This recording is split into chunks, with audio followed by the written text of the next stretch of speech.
Hello everyone, চলে এসেছি আবার একটা নতুন মিনি ভ্লগ নিয়ে। সো আজকে ছিল আমাদের উইন্টার সিজনের ফার্স্ট বিয়ে বাড়ি। আর আজকে আমাদের ফুল ফ্যামিলির ইনভিটেশন, সে কারণে আমরা সবাই রেডি হয়ে গেছি।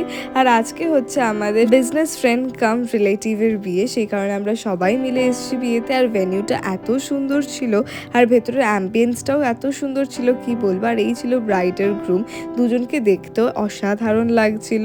আর এখানে হচ্ছিল লাইভ সংস। তারপর আমরা সবাই মিলে প্রচুর ফটো তুললাম। আর এত ফটো তোলার পরে আমরা চলে গেছিলাম আমাদের স্টার্টারটা খেতে।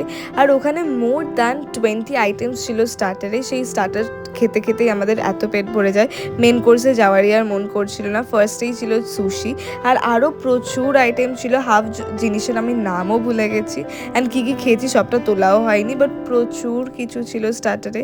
সেই সব কিছু খেতে খেতে অনেকটা রাত হয়ে গেছিলো। এখানে আমরা খাচ্ছিলাম মিনি সিঙ্গারা, দেন এখানে পিস কাবাব ছিল, তারপরে আমরা খাচ্ছিলাম ফুচকা, তারপরে এখানে গোল্ডেন ফ্রাইড প্রন, আরও প্রচুর কিছু ছিল। দেন তোমাদেরকে এখানে আমি পুরো ভেনিউটা একবার ঘুরে দেখিয়ে দিচ্ছি। এতটা বড় স্পেসের মধ্যে হয়েছিল, ভীষণ সুন্দর লাগছিল। তারপরে এখানে আমরা চলে আসি মেন কোর্সে। সেখানে সব কিছু আমাদের সবার খুব ফেভারিট খাবার ছিল, বিরিয়ানি থেকে স্টার্ট করে সব কিছু। অ্যান্ড স্টার্টারে অত কিছু খেয়ে ফেলেছিলাম বলে মেন কোর্সে অত বেশি খাওয়ার মতো জায়গা ছিল না, বাট সব কিছু একটু একটু করে নিয়ে টেস্ট করেছি। অ্যান্ড এখানে তো কুলফি ছিল, সবটাই খুব খুব খুব ভালো খেতে। তারপরে বেরোনোর আগে কিছু ভিডিওস অ্যান্ড ফটোস তুলে নিই, আর তারপরে বাড়ির উদ্দেশ্যে যাই। তো এই ভ্লগটাকে এখানেই এন্ড করছি। তোমাদের ভ্লগটা দেখে কেমন লাগলো লিখে জানিও। So by.